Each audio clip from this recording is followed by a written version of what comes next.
आता ब्रेथ या शब्दाचा अर्थ समजून घेऊया. सर्वप्रथम मराठी अर्थ श्वास.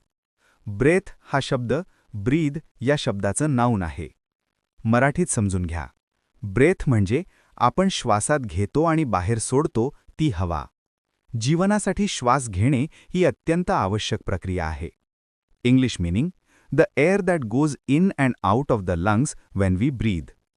आता उदाहरणे पाहूया. पहिले वाक्य टेक अ डीप ब्रेथ. खोल श्वास घ्या. इथे ब्रेथ म्हणजे खोल श्वास घेण्याची क्रिया. आता मित्रांनो थोडा विचार करा.